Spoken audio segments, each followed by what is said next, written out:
Hey, is your TV on? If it is, that's great. You're using electricity. But if you're watching the show and your TV's not on... Anyway, what is electricity? I mean, where does it come from? Is it just sitting in the wall waiting for us to use it? Or is it constantly spilling out of sockets and we don't notice it?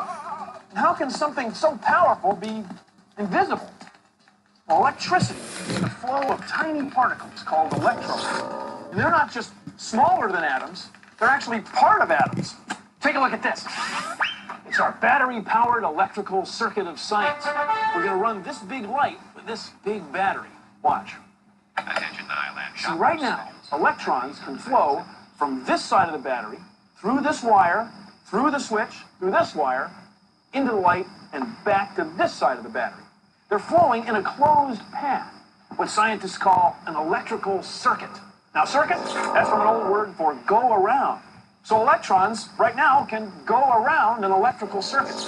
The flow of electrons is a lot like the flow of water. No kidding. Watch.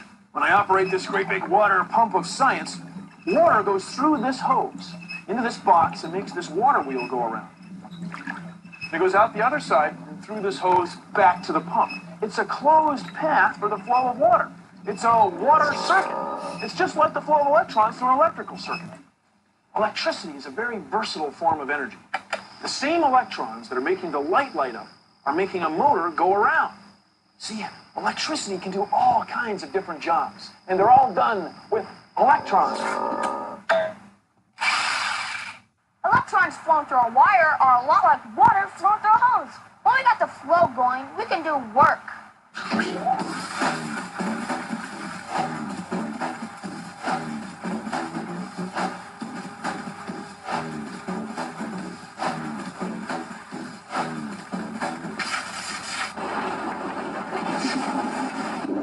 Bumper cars have electric motors. The electricity runs from the rod that touches the ceiling, through the electric motor in the car, and then to the floor. So you don't get a shock from the floor unless you can touch the ceiling at the same time. Otherwise, it's not a complete circuit. Sirens!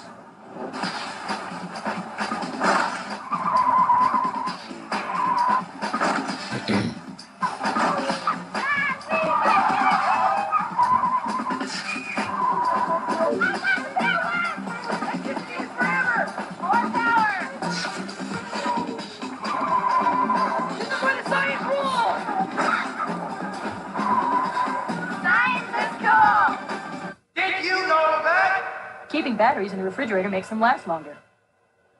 Your brain uses the same power as a 10-watt light bulb. Cold metal conducts electricity better than hot metal. Now you know! There's enough electricity coming out of the wall to stop your heart. So don't stick anything but a plug in a socket. Be careful. This is Godzilla's hairdryer, I think.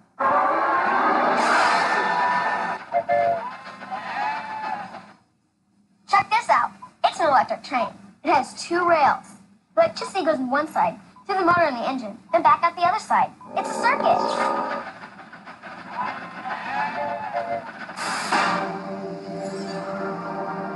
So where does electricity come from, anyway? Well, in 1831, 2 scientists figured out how to make electricity. It was Michael Faraday, working in Britain, and Joseph Henry, working in the United States. At about the same time, they both did an experiment, something like this. Michael Faraday took a coil of wire and he moved it over a magnet. And when he did, electricity started to flow in this coil.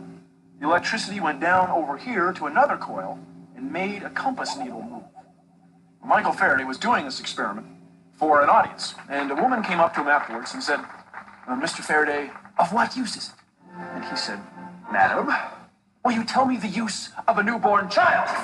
And what he meant was, would you take a look? I mean, I'm moving the compass needle without touching it. You understand? I have a coil of wire way over here, and I'm making...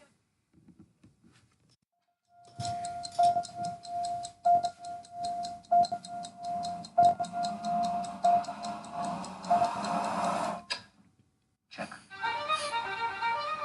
Chess is a game of unlimited beauty, but it's not just checks and attacks. You have to be creative.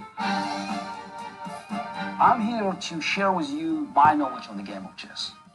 But I'm trying to come up with the comprehensive picture that will be helpful for you to become a better chess player and even a better decision maker.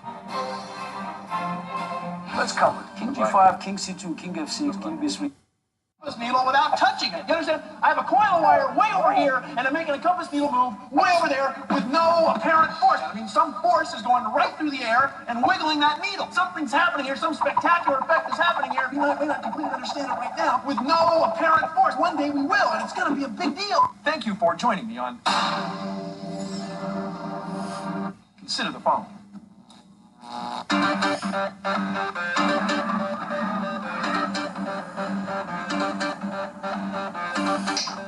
My name is Venkatesh Iyer, and I'm a scientist working on electric cars at Western Washington University's Vehicle Research Institute. And this is an example of what we have. This is Viking 21, an electric hybrid car. Viking 21 is the forerunner of electric cars, the way steam engines were to gasoline cars, say.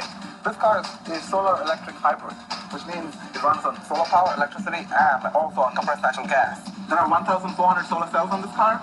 Solar cells convert light into electricity, and this is stored in the batteries. And this electricity is used to drive the electric motor in the front and electric motor in the back. The batteries actually are all charged up. So if you guys want to go for a spin, let's roll, let's burn rubber.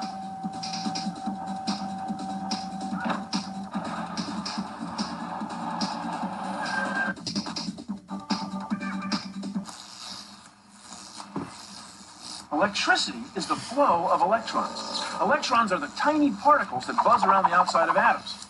Now, when electrons are able to jump from one atom to another, that's the flow of electricity. Now, in some materials, like metals, electrons can jump from atom to atom very easily. Atoms in metals are like a bunch of beehives. The electrons are like the bees buzzing around the hives. When electricity flows, it's like the bees jumping from hive to hive. That's electricity. You can make an electrical circuit and figure out what things let electrons go through them and what things don't. Hook up a circuit like this. The tricky part of a circuit like this is getting the batteries to stay put. We've got it all worked out. Test things and see if electricity goes through them and what things don't.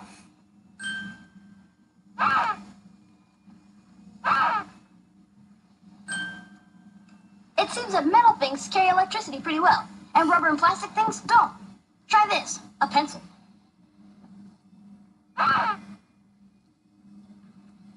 Now a pencil slit in half.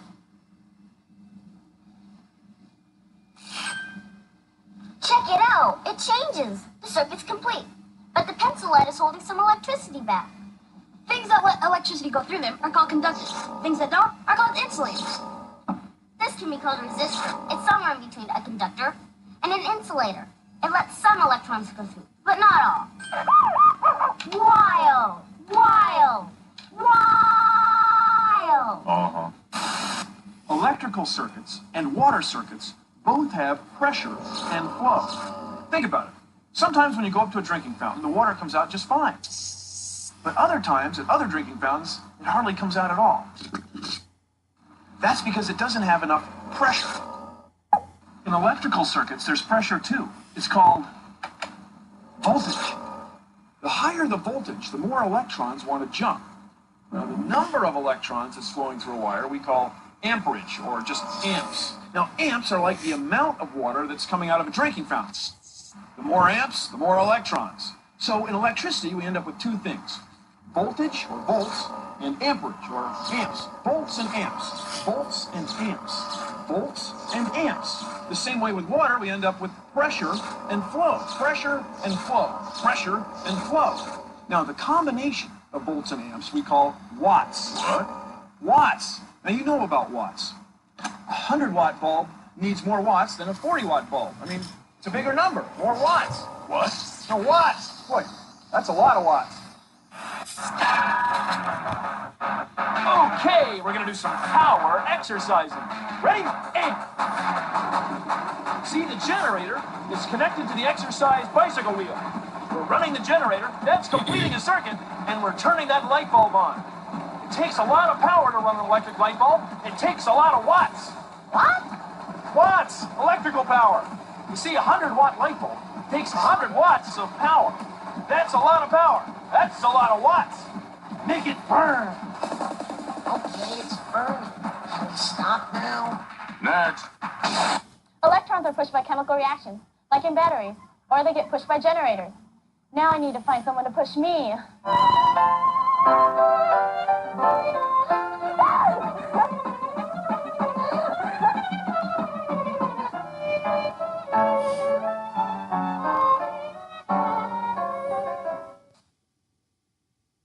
Prove the purple mattress blows memory foam out of the bedroom.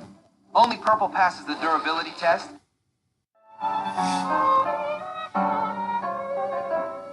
Batteries and hot dogs are a lot alike. No kidding. A hot dog has a piece of meat with a roll around it. Well, inside a battery, there's a long rod with a can around it. Now, between the rod and the can is some goopy chemicals called electrolytes. Now, that's what makes electricity flow. Between a hot dog and the roll are some goopy chemicals called mustard and relish. So instead of poles, it has rolls. Now, if you put a hot dog in a flashlight, nothing happens. Duh. That's because the hot dog doesn't have the right chemicals to make electricity flow. But a battery does. And those chemicals are what make electricity flow from one end of the battery to the other. Now, when the chemicals are used up, the electricity stops and the battery's dead. But batteries are a good, compact source of energy. So are hot dogs.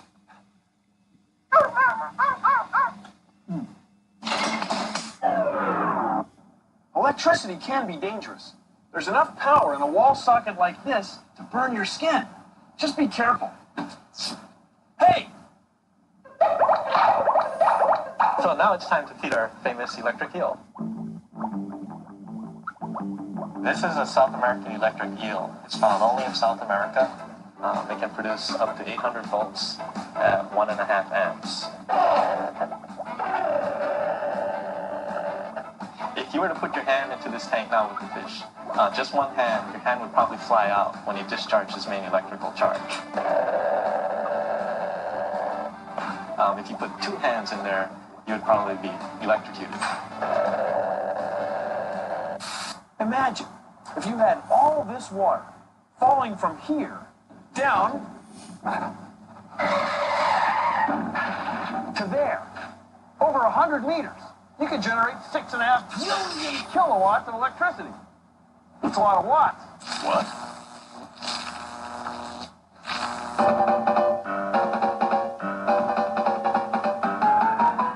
That's Grand Coulee Dam in Washington State of the USA.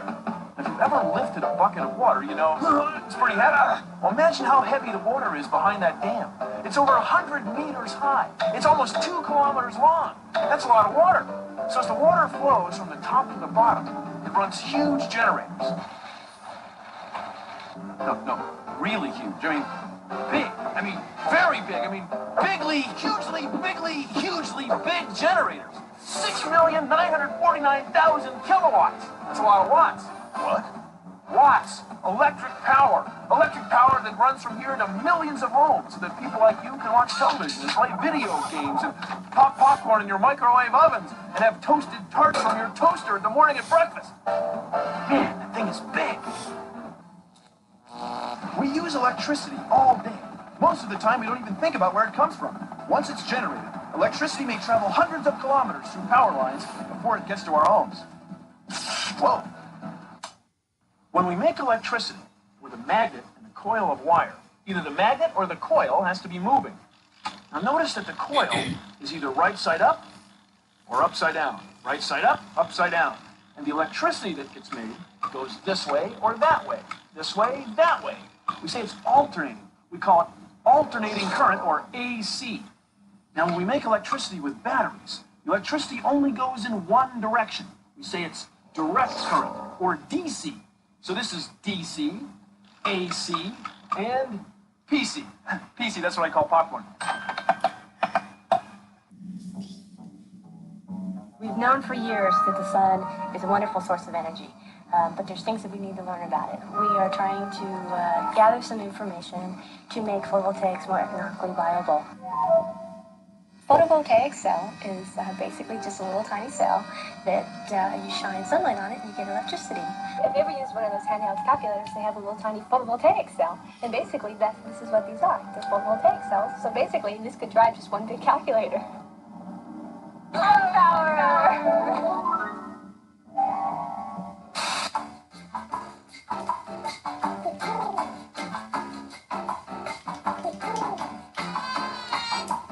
Kids can safely sit on one of the wires on power lines because then their bodies don't complete a circuit. They're monsters in science fiction movies. They complete circuits. Ouch.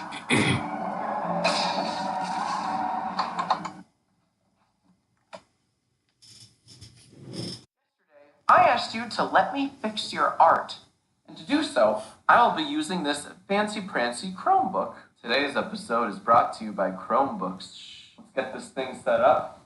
Ooh la la. This one comes with a writing utensil, which is important because that's how we're going to fix your art. Now here is a lovely portrait from a Slim Kim on Twitter. And we really should take time to appreciate the artwork in this piece. Now the first thing you'll notice is she has no eyes. That's problematic. Let's give her some little peepers. Boop. Boop. Next up, we're going to put some lipstick right on her lips. Pucker up, buttercup. Oh, where'd her mouth go? Don't worry, guys. I got it. It's right here. Yeah. But wait a tick. Where's your shirt? Why aren't you wearing a shirt? You got to put a shirt on, dude. Come on. I got a hot shirt for you, though. Like...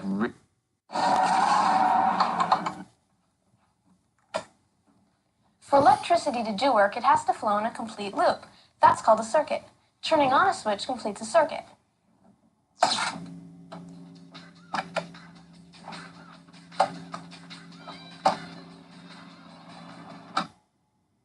Turning it off breaks the loop. Hey, turn on the lights. I can't see. Ooh. I wish there were no such thing as batteries. Coming this holiday season, a movie that will brighten your spirits. Oh, he wants to know what life would be like without batteries. Well, let's show him. It's one boy's journey into a life without direct current. Mom, come on, we're gonna be late. Okay. Oh dear, it stopped. Ah, what do you mean it stopped?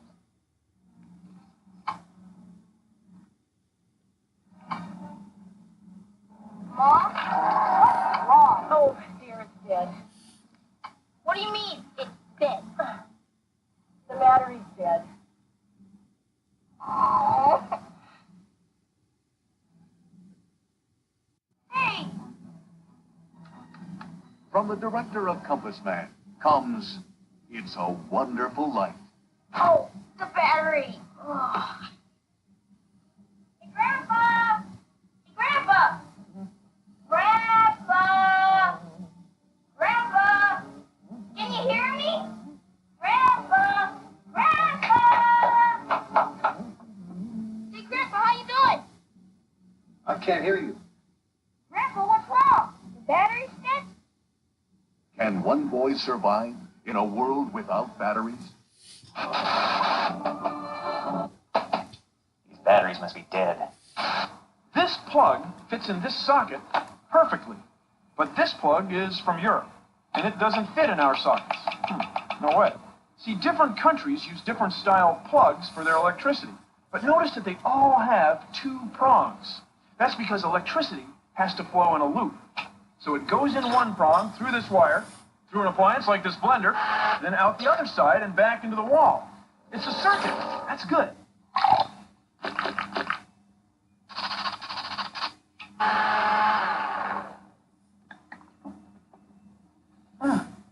That's good.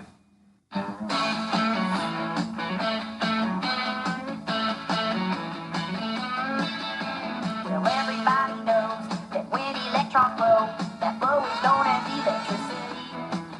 And although you might say so, without it, don't you know, just be unplugged but not on MTV. Now in a battery, current's called DC. It flows straight from the minus to the plus. But the current in your wall is known as AC, y'all, and it cycles back and forth without a fuss. So don't lose that charge, that AC-DC charge. Your current alternating more direct.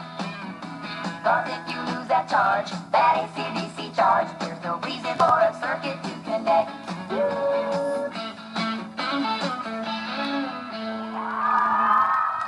They're beautiful, aren't they? All those electrons flowing through all those conductors in complete circuits. Look at all that light. It's great. It's electricity. Well, guess what? Real funny, though. That's the end of our show. Produced in association with the National Science Foundation. See? This generator is connected to the exercise bicycle wheel. The circuit that powers this light bulb. Just a few more minutes. That's it. Breathe. See, it takes 100 watts to run a 100-watt light bulb. Now, 100 watts, that's a lot of watts. That's a lot of power. Power, that's energy per unit of time. You're burning calories. Don't slow down. Make it burn. Keep pedaling, science guy. The light bulb will turn on. Pedal backwards.